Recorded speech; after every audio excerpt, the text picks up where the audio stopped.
Mga kapatid, magandang hapon po sa inyong lahat. Narito po sa harapan ko yung dalawang transmission. Ito po ay sa Chevrolet Colorado at ito naman sa Toyota Fortuner 2017 model. Sabi ko po sa inyo dapat pag bumili kayo ng sasakyan, gagamitin nyo. Kasi baka inaakala nyo kapag hindi nyo ginamit, hindi masisira ang inyong sasakyan, ay nagkakamali po kayo doon. Katulad na lamang nitong Toyota Fortuner na 2017 model, nandoon pa, nakapark doon, may problema na siya sa transmission. Ang tinakbo lamang nito, 20,000 kilometers. Biruin nyo 2017 model, 8 taon na po siya, ang tinakbo lang, 20,000 kilometers. Ngayon, nung gagamitin na ulit ng may-ari, may kaldag na, may jerking na kapag inilalagay mo sa drive. So, yun ang malaking problema ng may-ari ngayon dahil hindi talaga siya okay gamitin.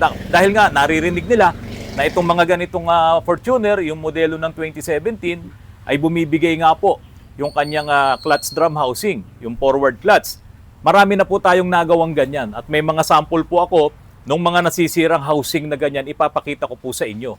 Pero nga dahil sa nagka-problema na to, kapag nasa drive, nagkakaroon siya ng jerk at hindi maganda yung takbo niya, ito, dinala na po sa amin, binuksan na po namin. Ang naging problema talaga, nagsingawan na po yung mga O-rings at nagka-problema na nga po na makaipon ng pressure.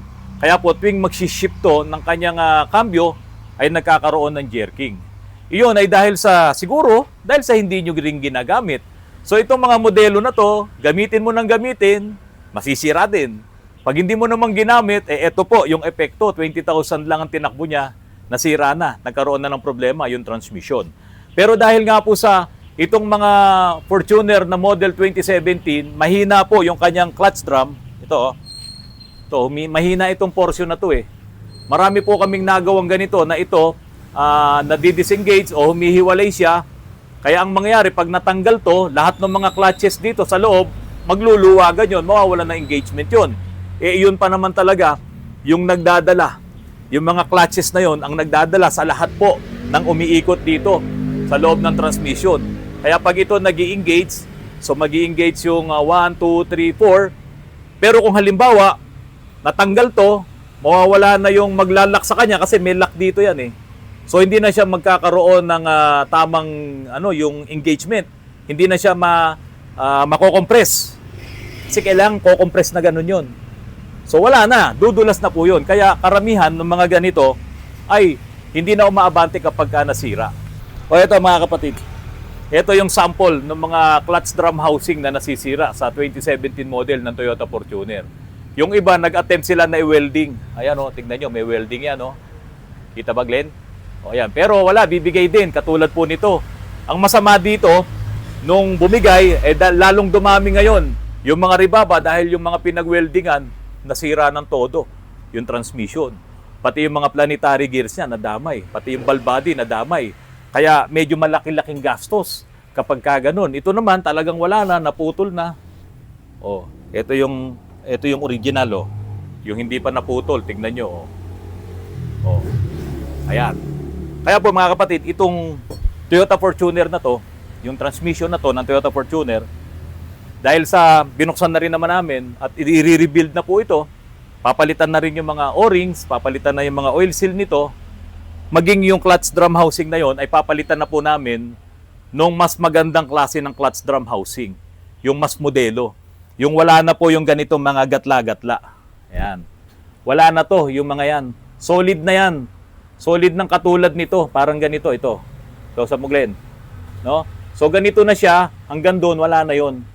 Kasi ito naman nilagay lang nila naman na yan para may paglagyan yung yung lock Pero hindi naman na kailangan. Yun lang tuloy ang nagpahina sa kanya kasi kahit paano nagkaroon ng mahinang portion itong metal na to doon sa inilagay na gatla-gatla na to.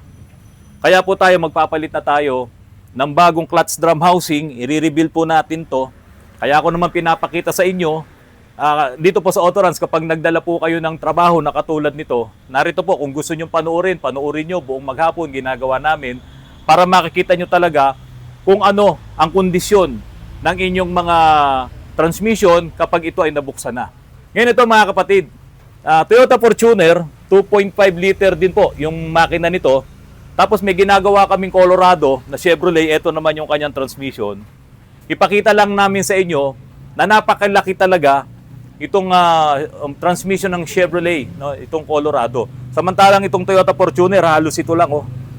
Oh.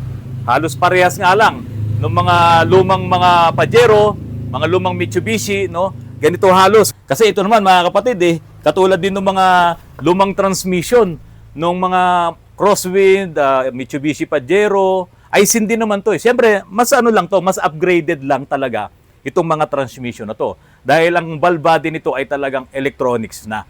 So ngayon, ito, pupunta kami rito sa kabila, ipapaliwanag ni paring Charlie sa inyo kung ano-ano yung mga pyesa nung Colorado. Ito yung kauna-unahang Colorado na ginawa namin dito na ang inilagay na langis ay engine oil. Tama ba ako, engine oil? Nagkulay engine oil.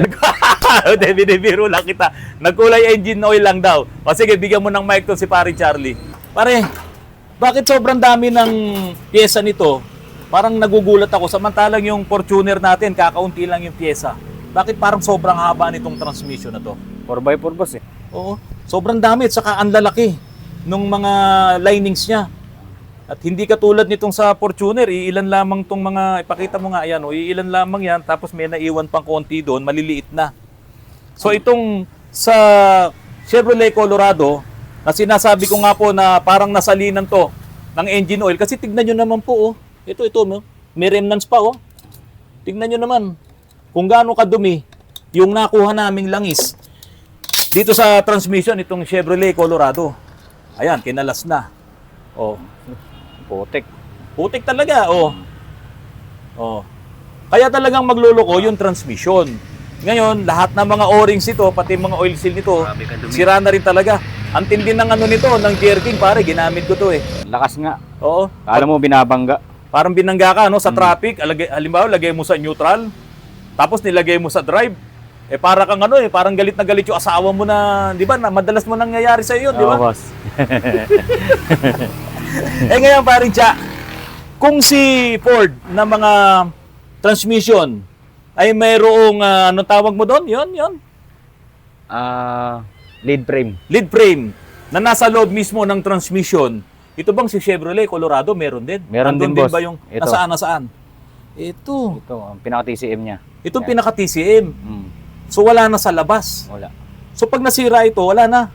Palit ng bago yan. Oo. Ito yung mga solenoid nasa Opo. loob. Opo. Grabe, tingnan nyo,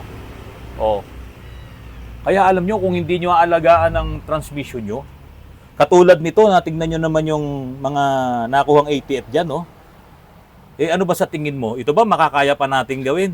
Kaya yan, boss. Huwag lang sira ito. Wag lang sira yan. Pag sira ito, bibili yung may-ari. Mga magkano kaya ito? Program, nasa 65. 65 program pa lang. Kasama na. Kasama na to. Kasama yung pagpaprogram. Biro mo transmission lang, kailangan mo pang i-program. Kasi nga, ito yung pinaka-TCM niya, Transmission Control Module. So pag bumili ka ng bago, walang laman yun. Wala.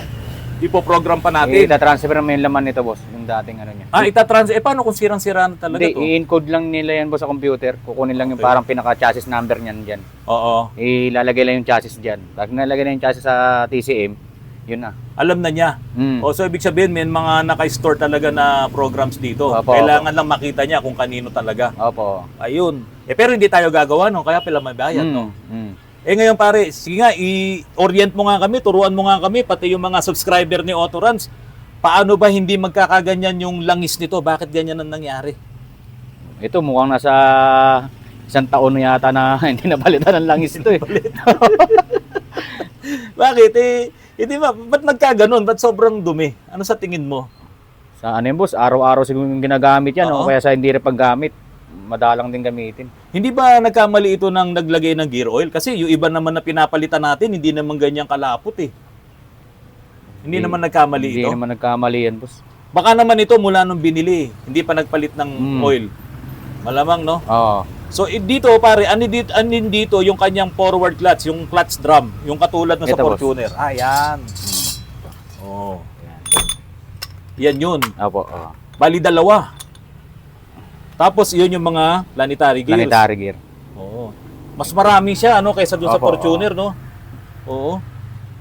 Tapos yung mga malalaki na yan, iyan yung mga Low gear. Low gear. Opo. Oo. So yun yung mga low gear, nandiyan yung primera, Opo. segunda, Ito, primera, segunda. saka reverse. Ito ang reverse. Ay, ito reverse. Ayan, tingnan nyo mga kapatid ha. Tingnan nyo, ang lakas ng reverse ito. Oh. Mm. Tapos yung primera, segunda, yan, back to back sila, no? Opo, ito. Oo. Primera, segunda. Tapos habang lumiliit yan, pare, yung mga lining, saka lumiliit yung mga planetary gears, anong speed yun? Alin yung mas mataas na speed yan? Ito, boss. Ito na yun, Opo, yan. ito. Yung Oo. pinaka-main. Ito. Ay, yung sa main. Oo. Dito yan, boss. Ito yung nagpapaikot sa ano, sa clutch. Ah, okay, output shop na pala yun. Opo, Oo, okay. So ito na yung output shop, no? Opo. Ayun. Iyon naman pala. Tapos ito yung mga planetary Opo. gears. Alam mo ba, pare, itong sasakyan na to, ito yung pinamahayan ng daga. Ito yung kulay pula ng Chevrolet, di ba? Opo. O tingnan nyo mga kapatid yung mga wirings nito. Yan, tingnan nyo. Oh. Nginat-ngat ng daga yan. Ngayon, ang nangyari dyan sa Chevrolet na yan, nasira talaga yung panel gauge niya. Kasi dahil sa nagka-grounded yung mga wires, lahat ng mga rumirehistro na ilaw doon sa kanyang panel gauge, lahat yun ay naging rekta, umilaw lahat yun. So, ibig sabihin, nagkaroon talaga ng electronics problem. Eh, nung makita nga natin, nginat-ngat pala ng daga, pinamahayan. Tapos, eto pa pare, sobrang dumi ng loob ng makina, ang EGR, ang manifold. Talagang ito yung sasakyan na sabihin na natin na sa sobrang busy siguro ng may-ari nito, Opo. napabayaan ng husto. Kaya pag pinabayaan nyo ang inyong mga sasakyan, pare, anong mangyayari? Sira. Gastos. Magkakagasto sila. Mm. Eh, ano ba ang gawin natin? Sabihin ba natin, wag nilang pabayaan? Baka naman pag lahat, hindi na nila pinabayaan, wala na tayong trabaho. Dumarating pa rin naman, boss, kasi Ah? lahat naman ng sasakyan, hindi naman pang habang buhay na ano. Masisira rin talaga. Masisira rin talaga eh. Eh kaya lang, ikaw, tatanungin kita. Ito mga kapatid, halos 1 taon na rin tayo rito. Kakaunti lang yung mga lumang sasakyan eh. Opo. Ano yung pinakamaraming ginagawa natin dito? Ford. Ford talaga. Opo, puro Ford. Sa transmission, ano? Mm. Ano sumunod? Crosswind. Yan. Crosswind. Hindi, luma na yun eh, sa Opo. mga bago. Sa mga bago, Ford, tsaka ito, Colorado. Colorado, tapos Toyota. Trailblazer. Yan. Trailblazer.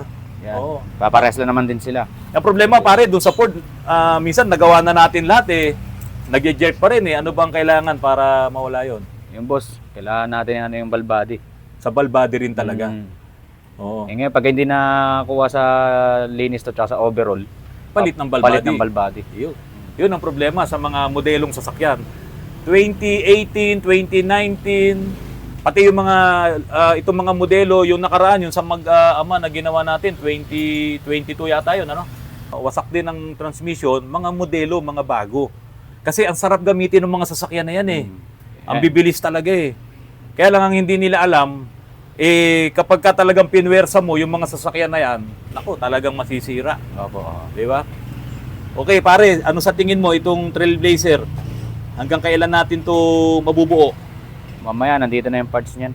May pyesa na tayo. Bukas- Teka, ang tanong ko sa'yo, yung mga pyesa natin, saan ba natin to binibili? Ito ba, baka mamaya, recto lang yan. Galing Malaysia yun, boss. Malaysia? Oo, may importer tayo na galing doon. Oo. Baka naman yung katulad sa recto, yung bumibili ng mga oil, Hindi, mga boss. o-ring. Ha? Hindi, set, Diba? set lahat yan. Oo, sigurado ka. Wala yung tigi 100, tigwa 100 pesos na oras. Sino ba yun? Sino ba yung bumibili ng mga ganun? Wala, mga dating mga ano yun, gawain ng mga ano yun eh. Mga nagtitipid sa sasakyan eh. Ang laki naman ang sinisingil nila. Opo, oo. Bakit bumibili pa sila nung ito ha? Bakit gumagamit pa sila ng palit laman loob? Eh mga luma na 'yon. 'Di ba? Eh total makakabili ka naman ng mga legit na mga pyesa. Opo, oo. Bakit hindi bumili ng legit na pyesa? Siyempre boss, para mas malaki ang kita. Mas malaki ang kita. Mm. Okay mga kapatid, yan si Pari Charlie ha. Ipapasilip ko sa inyo ng konti yung bahay niya. Napakaganda yan, tingnan nyo. O kaya araw-araw na, umuwi ka na ba araw-araw, gabi-gabi? Hindi pa rin boss, dito Hindi pa rin. O, ang daming trabaho Oo, daming dito. gawa eh. Daming ano eh. Kailangan matapos lahat to eh. Oh, yun. So mga kapatid, abangan nyo po. I-video ko ulit, iba-vlog ko ulit. Itong sa Toyota Fortuner na yan, pag umaandar na yung kulay puti doon, pati itong si Chev Colorado na to, para makita nyo rin naman po na before and after, dito po sa vlogs po ni Autorans. Mga kapatid, maraming salamat po sa patuloy na pagtangkilik nyo po sa aking channel. Hindi ko man maituro sa inyo kung paano to bubuuin, Ang importante po doon, nalaman nyo kung paano rin i-maintain na taalagaan ng inyong mga sasakyan. Kapag ang isang sasakyan sobrang lakas, sobrang bilis, mas delikado yan, mas ingatan nyo.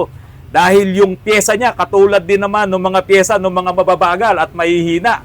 Kaya po, kapag ka pinuwersa mo yan, mukhang mas madali siyang nasisira, no? Opo. Oo. Kasi yung laki at liit, halos hindi naman nagkakaiba. Kaya po ingatan po natin, huwag tayong masyadong arugante sa pagmamaneho. Yung proper driving ang ating gawin para tumagal po ang ating mga sasakyan. Mga kapatid, maraming salamat po. Magandang hapon sa inyong lahat.